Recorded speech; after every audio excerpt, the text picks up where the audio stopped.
But as he was about to find out, sometimes you don't find a favorite song. Sometimes it finds you. We all have desires, and there's nothing wrong with that. Our desires for being and belonging are some of the driving forces for many of our decisions. Using another D word, those desires lead to decisions that are powered by determination. It is the drive of reaching that elusive goal that has led to many success stories, but also many stories of defeat. In this episode of Storied Lessons, we're taking a look at how something that appears trivial, like chasing after a song, can be a sweet reminder to keep going forward. In the surreal world that is Adventures of Pete and Pete, where both brothers have the same first name. The weirdest thing about it, especially in this episode, is that little Pete, the eccentric rebel, doesn't really care for music. Everyone loves music, right?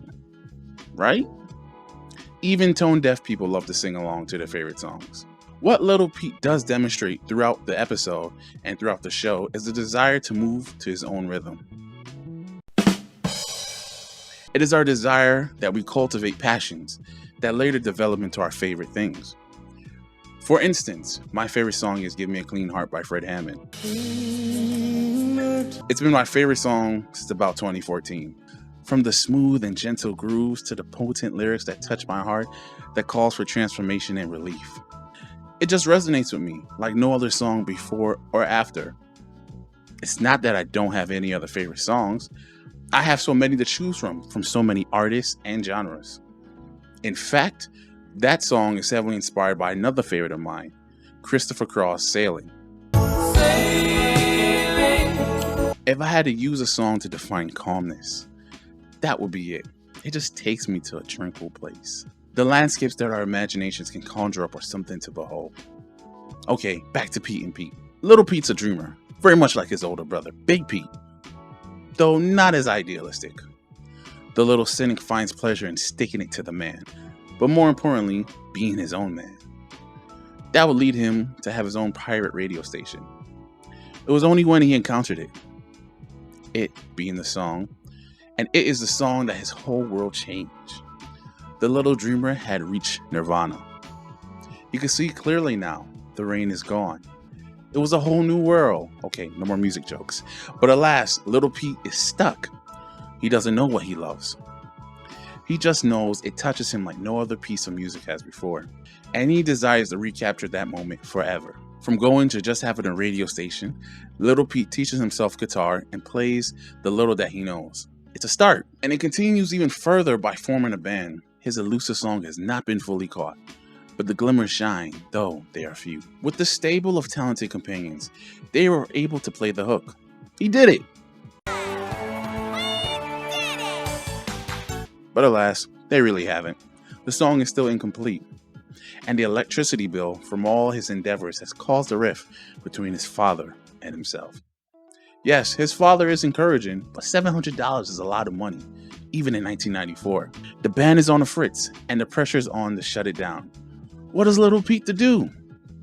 Spoiler alert, Big Pete, who's really not in the episode, but gives the viewer insight as the narrator steps in and offers his little bro some money to play a song. With that idea, the band can fundraise on the pirate radio station to keep going. Little Pete's like the engine that could. There's no stopping him. But alas, the song is still not his. He raises the money. He plays other people's favorites. Though with little explanation, how did he get so good so fast? He makes his father proud. He even pitches in the last $100. But little Pete wants what he wants. He goes to the house where he first heard the song, the personification of passion. And in frustration, he aimed to play what is remaining of the piece. The determined is truly distressed. With some encouragement from his band and Big Pete offering sage words to let the song find him, little Pete played everything from memory. How? Don't ask. It's TV. But victory has been achieved. The song is now his forevermore. Now he can share it with the world forevermore. Like little Pete, Jesus conveyed a similar sentiment of determination in the parable of the hidden treasure in Matthew 13:44. A man finds something buried, not like pirate treasure, but the same principle. Someone has hidden it from greedy hands and has most likely died. The surprised man doesn't know who put it there, but he desires it, and he does everything possible to get it. going as far as to sell everything that he owns to buy the field. Now in his possession, he owns both generational wealth and land, but also the surplus of fine metals and jewels to add to his increasing network. Jesus said this treasure was like the kingdom of heaven, a possession that we are willing to do anything to have. To be determined as little Pete and let nothing stop us from getting there. Jesus, as an example, gave up everything for us to have us. Having dreams and passions are awesome things, but that doesn't stop us from experiencing setbacks. But when we reach the mountaintop, we realize that all we went through can't compare to the feeling of joy to say, I made it, we made it, they made it. Because once I get there, I would have realized how much it was worth it. There's something worth giving everything up for. Now looking back at myself, I love watching Pete and Pete, especially after 9/11, when I was still reeling in from the shared trauma all of us experienced. It became one of my favorite shows, and I wanted to be like the Petes. Big Pete had a way to be self-reflective and tried to understand the world around him. But also Little Pete, who was like, bump this, I'm doing my own thing, and you couldn't stop me. That little boy, me, dreamed to be just as deep and daring. My desire led me to be determined. But I too struggled to stay focused on my dreams, to be determined and disciplined. Stayed in lies that I'm not good enough and I'm not deserving, but that's never been true.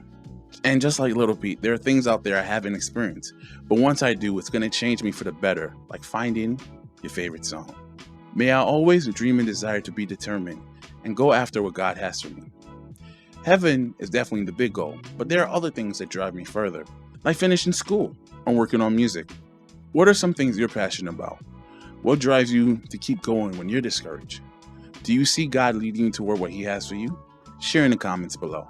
Thanks again for watching Storied Lessons, where we're framing the stories that we know. I'm Joel Wallace, and I'll see you guys next week, where we're discussing another favorite of mine, Redwall. Like, follow, subscribe, and share with those you know. I appreciate all the love and feedback as I continue to grow as a content creator and minister. Until then, believe it!